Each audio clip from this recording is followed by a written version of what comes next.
हम जैसे युवा सड़क पे हैं और 100% जो डिस्प्लेसमेंट इस विश्वविद्यालय में हुआ है, युवा बेरोजगार हो गया। हम लोगों के पास कुछ बचा नहीं, कोई साधन नहीं बचा। हर तरीके के लांछन लगाना, पढ़े लिखे इस यूनिवर्सिटी से पीएचडी करने के बाद, फर्स्ट डिवीजन में अपनी डिग्री लेने के बाद, एमए, यूजीसी, नेट सारी चीज़ें करने के बाद, पीएचडी करने के बाद मेरी ये स्थिति है कि जब पढ़ा रही हूँ मुझे पढ़ाने भी नहीं दिया जा रहा। और इस गेट के बैरिकेड्स ये दिखाते हैं कि इस यूनिवर्सिटी में हम लोग नहीं जा सकते, और अब ना यूनिवर्सिटी के अंदर जा सकते हैं। तो कुछ तो करना है। ये इतने कैपेबल नहीं है हम लोगों को नौकरी दे सके, क्योंकि इन लोगों ने अपना कैडर भरना है। तो बीजेपी कि ये हमेशा से आरएसएस की स्ट्रैटेजी रही है कि पढ़े लिखे युवा को भटकाओ ताकि वो उलझा रहे रोजगार के मसले में, और मोदी जी अच्छे अच्छे आइडिया देते रहे कि पकोड़ा बेचो। पकोड़ा बेचना भी तो रोजगार है। तो मैं चाहूँगी कि इस पर सर जरा थोड़ी सी लाइट रखें कि हमने क्यों किया और क्यों ज़रूरी था, क्योंकि अदरवाइज़ अगर हम ये अपने हक की बात नहीं करते, नहीं लड़ते, तो मेरे लिए यहाँ पे सेक्शन 144 इम्प्लीमेंट किया। किसान जब बैठे, मैं उनसे पहले की बैठी हूँ, यहाँ पे 144 लगा दी। इलीगली मेरा प्रोटेस्ट उठाया, पीसफुल तरीके से मुझे प्रोटेस्ट भी करने नहीं दिया जा रहा। तो मेरे पास ऑप्शन क्या बचता है? यही ऑप्शन है ना मेरे पास।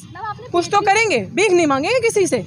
पीएचडी पकोड़े वाली स्टॉल लगाया, क्या मोदी जी भी कहते हैं रोजगार नहीं है तो आप पकोड़े तलिए, तो क्या मोदी जी की बात आपने इम्प्लीमेंट की यहाँ पर? मोदी, अब इसको इम्प्लीमेंट कह लो या इस चीज़ का जवाब देना कह लो कि एक प्रीमियम यूनिवर्सिटी में, दिल्ली यूनिवर्सिटी में पढ़ी लिखी लड़की के पास कोई ऑप्शन नहीं बचा, क्योंकि आपने सारे क्रिमिनल्स को अंदर भर्ती करके रखा है। इसीलिए हमारे पास अब ऑप्शन नहीं है। हमारे पास ऑप्शन यही है पकोड़े बेचने का, और हम दिखा रहे हैं। मैं इस बारे में बताना चाहता हूँ। पहले तो मैं डॉक्टर रितु का धन्यवाद करना चाहता हूँ मैं कि इन्होंने अपनी इज्जत से, अपने स्वाभिमान से कॉम्प्रोमाइज़ नहीं किया। और हाँ, मोदी जी को मैं मुबारकबाद भी देना चाहता हूँ कि उनकी यही इच्छा है ना, सारी यूनिवर्सिटीज़ में ख़ास तौर पे जो महिलाएं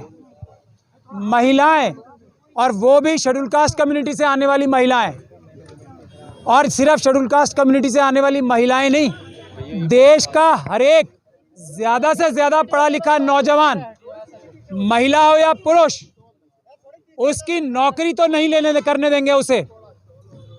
जो अंबानी जी के छोटे बेटे की शादी हो रही है ना, उसमें 70 करोड़ रुपए सिर्फ एक सिंगर को बुलाया है, 70 करोड़ रुपए उसके खर्च हो रहे हैं। डॉक्टर रितु जैसी पढ़ी लिखी नौजवानों का हक काटकर, हक मारी करके अडानी अंबानी जी के जो व्यभिचार हो रहा है, ये शादी नहीं हो रही है, व्यभिचार हो रहा है, ये शादियां करवा रहे हैं और अपने अपने लाखों करोड़ों रुपए अपने कपड़ों पे और अपने शक्ल पे और अपने पीआरओ पे खर्च कर रहे हैं। पब्लिक रिलेशन ऑफिस जो उनका ऑफिस है, वो लाखों करोड़ रुपए खर्च कर रहा है।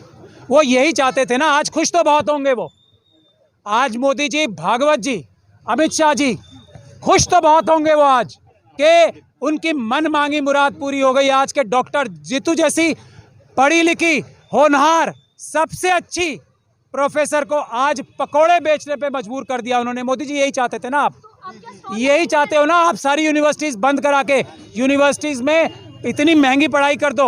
आपने कितने बैरियर्स लगाए हैं ताकि लोग पढ़ ना सके, पकोड़े बेचें। आप पकोड़े ही बिकवाना चाहते हो ना, आप वापस सड़क पे बिठाना चाहते हो ना, 5 किलो अनाज का मोहताज बनाना चाहते हो ना सबको। ये डॉक्टर रितु आपकी मोहताज नहीं बनेगी, ये भीख नहीं मांगेगी, ना सरकारी भीख मांगने को तैयार है, ना किसी और तरीके से। इसकी तनख्वाह बंद कर ली, इसको अपना आवाज़ उठाना भी बंद करा दिया ना, धारा 144 लगा के, कि तुम आवाज़ भी ना उठाओ। तुम्हारे सब रास्ते नौकरी प्राप्त करने के लिए मैंने बंद कर दिए। पीसफुल प्रोटेस्ट भी नहीं करने दूंगा, अरेस्ट नहीं करने दूंगा, तुम्हारी चार्जशीट फाइल नहीं होने दूंगा ठीक से मैं। ये मोदी जी और अमित शाह जी करा रहे ना, कर लिया ना। क्या डॉक्टर रितु डरी? क्या आज देश का नौजवान डरेगा?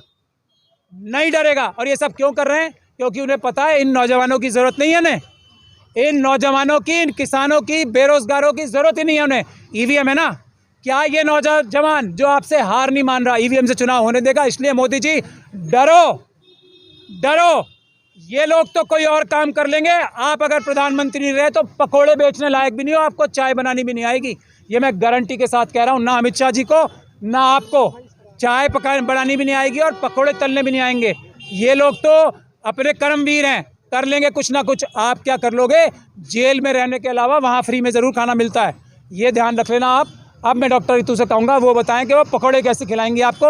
मोहर पकौड़ों के नाम क्या क्या रखे हैं, और मैं इनका पहला ग्राहक हूँ, मैं पहले पकौड़ा मैं खरीदूंगा इनसे। मैं मेन्यू दे रही हूँ आपको। और मैं देश के सभी जागरूक नेताओं से, ये कहता हूँ, देश के सभी स्वाभिमानी, मेरी बात ध्यान से सुन लें, सभी स्वाभिमानी व्यक्तियों से ये कहता हूँ, चाहे वो देश के किस डॉक्टर रितु का एक पकौड़ा सिंबॉलिक तरीके से खरीदने रहा है, जो देश के प्रति, देश के प्रति, देश के नौजवानों के प्रति, पढ़े लिखे नौजवानों को बचाने की एक भी मन में इच्छा रखता है, वो डॉक्टर रितु का एक पकौड़ा जरूर खरीदे, चाहे ये सिंबॉलिक ही क्यों ना हो। आपको ये पकौड़ा जरूर, नेताओं से, सभी बुद्धिजीवियों से, सभी वीआईपी कल्चर में रहने वालों से और आम नागरिकों से गुजारिश करता हूं, डॉक्टर रितु का एक ऐसा मिसाल बनना चाहिए कि किसी की। ये देख लीजिए मेन्यू, ये हमारा मेन्यू जुमला पकोड़ा जी पूरा जो हमारे साथ है वो सब है। जुमला आपके सामने, जुमला पकोड़ा जो इतने सालों से जुमला मिल रहा है, आपने देखा इतने बड़े बड़े वादे सबको पक्का किया, सब पक गए हैं। सुनते हर युवा बेरोजगार सड़कों पे है, कोरोना काल में इतनी बुरी स्थिति हुई सबकी, किसी के पास कुछ नहीं है। तो ये है हमारा मेन्यू जिसमें मैं आपको प्रोविजन बता दूं, तो स्ट्रीट वेंडर्स एक्ट वो को यह अधिकार कि वो किसी भी जगह पे अपना वेंडिंग जोन, जब तक, और दिल्ली में कोई वेंडिंग जोन अभी बना नहीं है, तो कहीं भी कोई भी बेरोजगार अपनी जीविका कमाने के लिए कानूनी हक है उसका, नहीं हटा सकता। इसमें पुलिस का कोई रोल नहीं होता, एमसीडी का रोल होता है, और एमसीडी भी हटा नहीं सकती। ये कानून कहता है, इनको पूरा अधिकार है किसी भी बेरोजगार किसी भी जगह पे जाके अपना काम करे।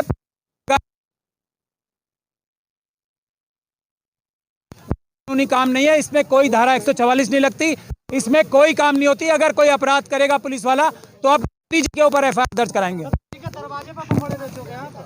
हाँ, सब जगह बेच सकते हैं, जो भी कानूनी प्रावधान है। ये स्ट्रीट वेंडर है ना, स्ट्रीट पे बेचेंगे, दरवाजा पे नहीं बेचा। आप यहाँ पे आइसक्रीम वाले देखते हो,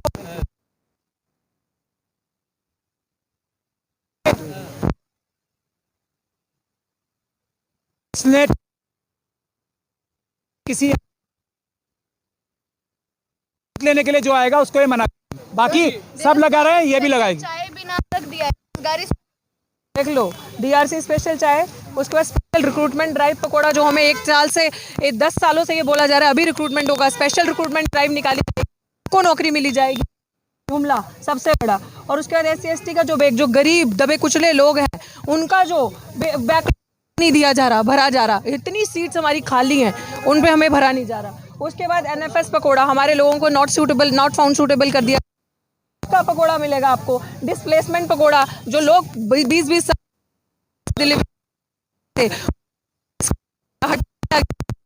RSS ने अपना, बीजेपी लगातार कहती है कि हर हाथ में रोजगार होना चाहिए, उनका ये नारा है कि हर हाथ रोजगार। आज लग रहा है कि PhD धारकों को भी रोजगार मिल गया। वो चाहते हैं हमें मिले, वो कहाँ चाहते हैं कि हम जैसे पढ़े लिखे युवा अंदर एकेडमिक्स में बैठे, अच्छा पढ़े, इंस्टीट्यूशंस में बैठे, धक्के खाएं।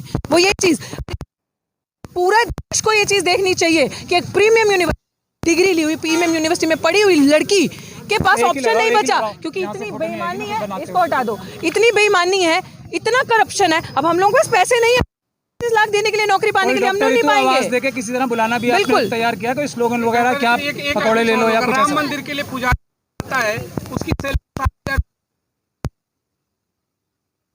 और PhD वाले पकौड़े बेचते, यही ये बिल्कुल, ये अयोध्या भी जाएगी, ये वहाँ पे पकौड़े तो पूरे देश में कहीं भी बेच सकती है पकौड़े, अगर दलित के हाथ का खाएंगे तो। हाँ, बेरोजगारी स्पेशल चाय भी है, एवरी डे बिल्कुल।